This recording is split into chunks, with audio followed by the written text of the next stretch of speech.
The Princess and the Human, Book 2 Chapter 10. My uncle would always complain that admirals' quarters on bigger ships were too lavish for his tastes, Silvani mused as she entered the decorated room, still getting supported by the doctor. Once inside, the soldier who had led them here bowed and left them alone. "I'm fine again, doctor," she insisted as she walked towards the couch, but noticed that the doctor was instead trying to guide her to the bed. "One symptom respiting is not the same as being fine. You were under stress on the way here." "All of us were, but we aren't recovering from calcium poisoning." "Your Highness, please don't ruin your good rate of recovery by getting reckless now." Silvani was about to point out that she had just moved a bit too fast and that she was feeling well again when suddenly, an awkward movement made a jolt of pain shoot through her two broken arms, and she drew a sharp breath. This didn't go unnoticed by the doctor, who sighed in response. "I know you don't want to hear it, Your Highness, but it would be notably less unpleasant for you if you stopped refusing to take the stronger painkillers. You said the stronger ones will make me tired." "I must stay able to do what exactly?" "Don't get me wrong, Your Highness, I fully understand where you're coming from. The current situation is something no one could have foreseen. But this is no diplomatic travel. Command lies with the Lord Admiral." Silvani clenched the fists of her healthy arms. "I gave Nadine a promise. None of the messages I've sent out to the other Alliance members have been answered so far. This is the closest we have ever been to finding a clue to her people. And yet, you expect me to sleep like nothing is going on, just because I got a bit dizzy?" The doctor quietly let a few moments pass before she answered. "As I may be about to overstep my boundaries, I'd like to apologize in advance. Our small guest has quite grown on you, hasn't she?" The princess blinked in silence, not knowing how to respond to that.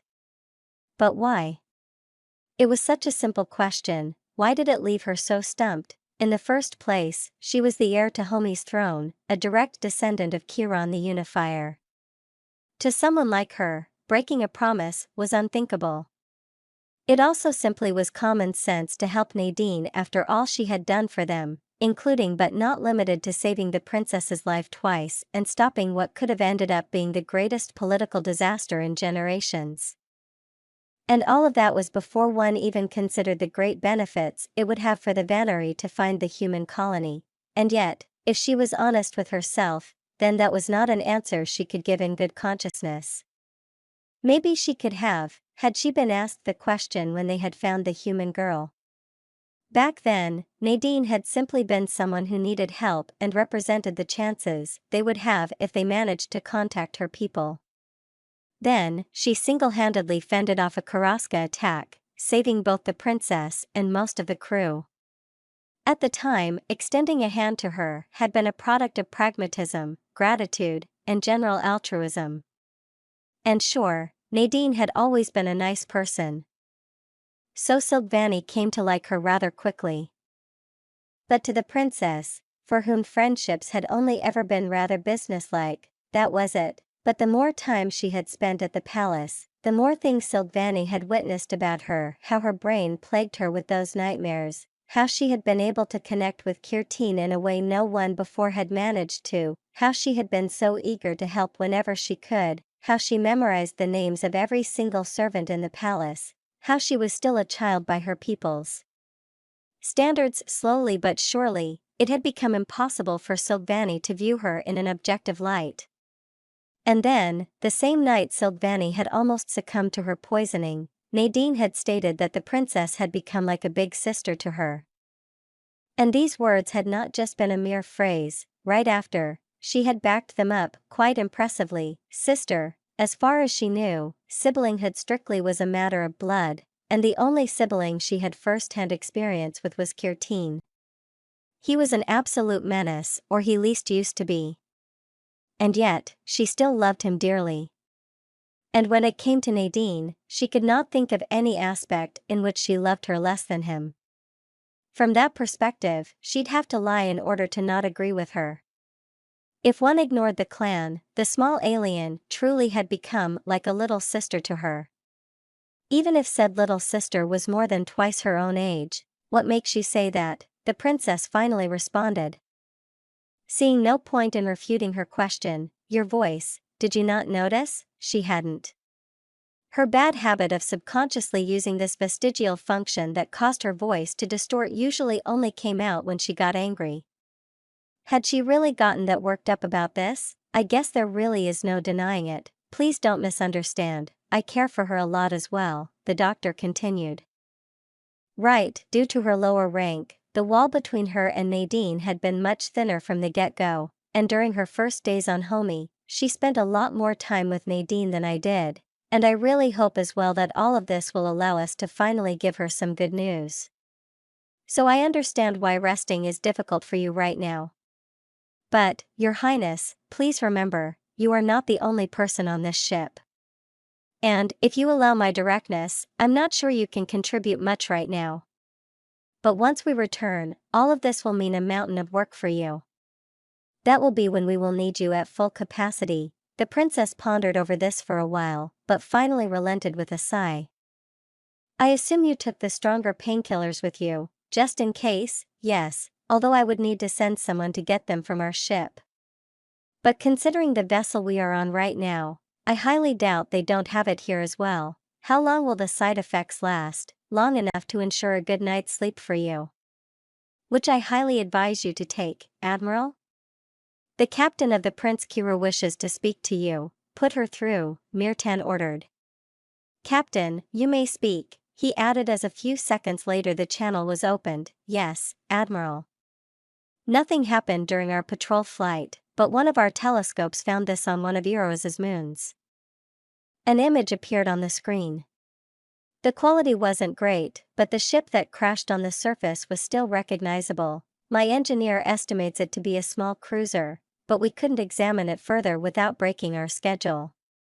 Shall I send a team to investigate the wreck? Did the team dispatched for the supposed destroyer already report back? He asked the operators. Not yet, Admiral. Well, we have way too many ships here anyway.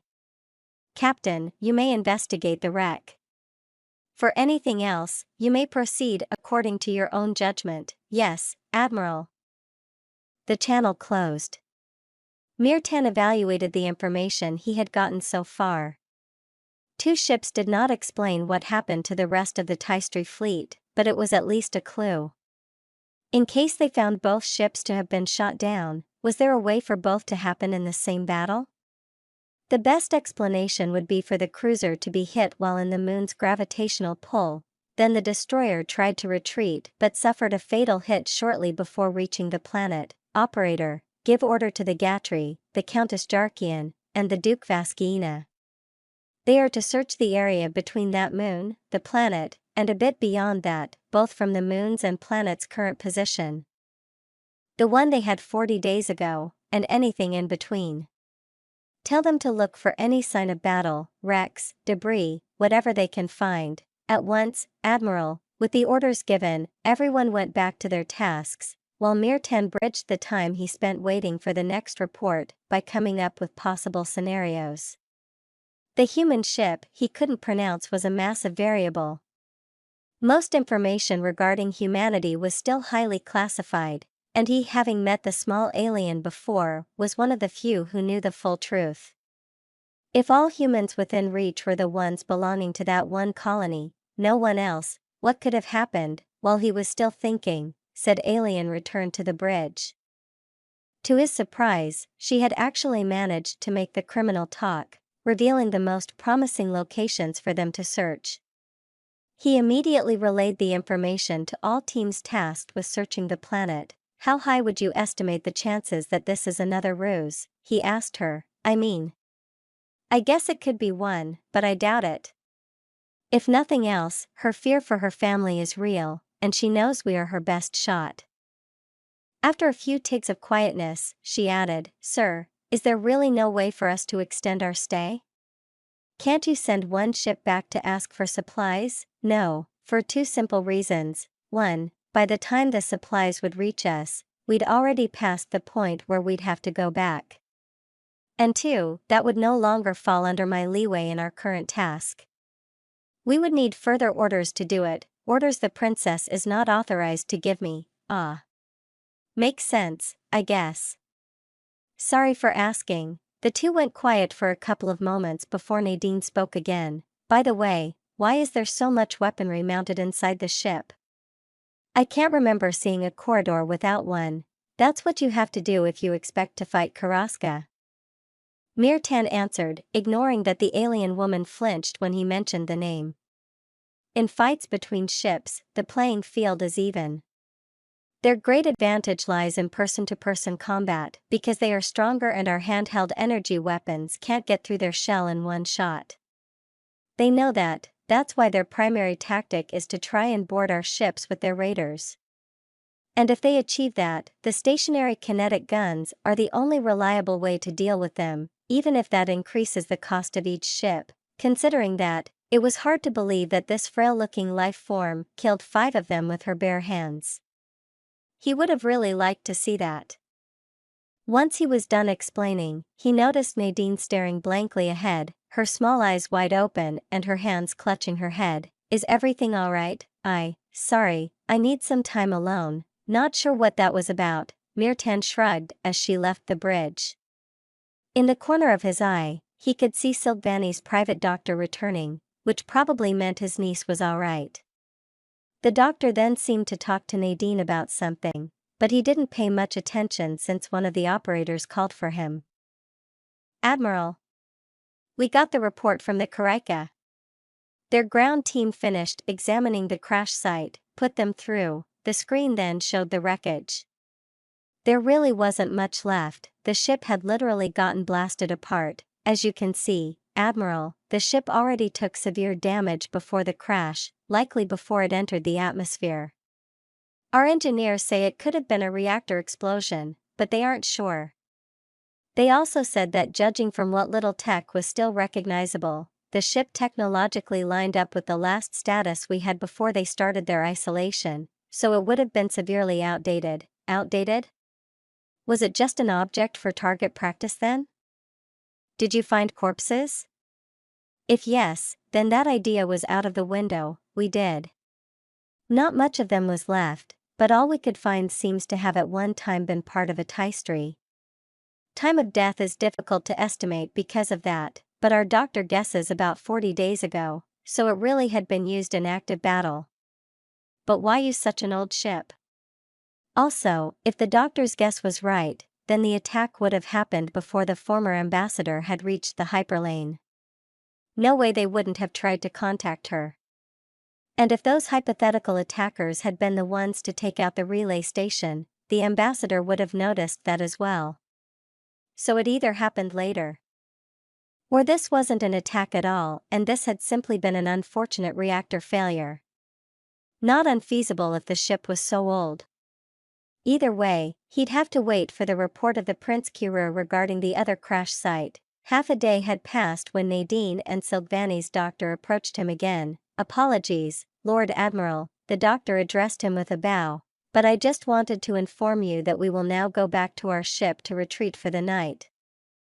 There is no need for that, we have free cabins. Just tell me if you need anything from your ship, and I'll send someone, thank you. There actually is something we'd need, specific food items for Admiral. The ground team at Location 3 has a report. Mirtan immediately rushed to his console. Sorry doctor, hold on to that thought. Operator, put them through. Admiral, we have reached the described mining site. It seems to have indeed been repurposed, for what exactly we cannot say yet. The entrance was locked, we just now succeeded to break it open. From what we can see so far, there is a massive underground tunnel system. It'll take days to survey that. And did you already find anything without going deeper? Yes, Admiral. Dead Tystry. 36 so far, all piled up at the entrance.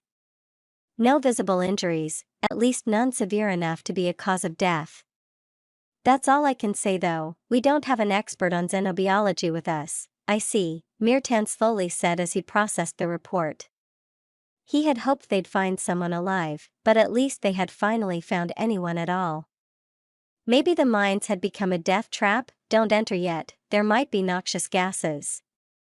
I'll send down a shuttle with all the necessary equipment and new supplies. He then cut the channel and addressed the operators again. Prepare shuttles with hazard equipment and supplies for each of the mining sites. Relay the same information to the other teams.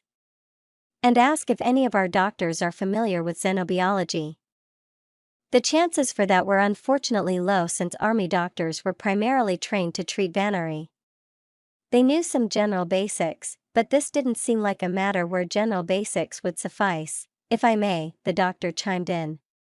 It's not exactly my main specialty, but since I assume most of your ship doctors solely focus on treating Vannery, I'm probably the closest to an expert on xenobiology you'll find out here. If it is okay with you, Lord Admiral, I would request you to have some of the bodies delivered to the medical bay so I can observe them. Wait, hang on a sec, Nadine now called out. Isn't that a huge safety hazard? What about germs? I will, of course, adhere to strict safety protocols, the doctor assured her, but to be honest, the risk is low. Life forms that develop independently on separate planets are usually not very compatible, so Tystri illnesses normally don't affect us. Can't they mutate? Theoretically, yes, but our organisms are so fundamentally different that mutations drastic enough to bridge that are rare. It is a different story if two different alien species happen to evolve in similar ways. But that's not the case here, and you are absolutely sure about that? Nadine asked, not sounding convinced. Then, suddenly, her eyes widened. What about me? Shit, I never considered that. The human body is basically a pathogenic dumpster. What if I already infected someone? Nadine, calm down. After the incident in the forest, I'd done extensive tests once I learned about the microbes in your sweat. Remember all the samples I asked you for? Did you ever take samples from my mouth? Because that's where the really nasty stuff lives. The human bite is dangerous even to other humans. This time, the doctor needed some time before she could answer. That's interesting to know. I'll come back to that. But it's not relevant to the point. I can tell you with certainty that we are too different. If my tests don't convince you, remember that Kirteen had excessive exposure down to his bloodstream, yet he suffered no symptoms. Well, to pathogen-related ones. And for members of the Alliance, there has been research done long ago. There are species that need to be careful with each other, but I can promise you that both between Vannery and humans, and between Vannery and Tystri, the risk is almost non-existent. Not entirely zero, but as I said, I'll still take all precautions, so you've got nothing to worry about. Mirtan considered her request for a bit. It wasn't necessary according to protocol, but by now, he personally wanted to know what had happened here as well. In the end, he allowed her to take her tests. Shortly after, he received similar reports from the other locations as well.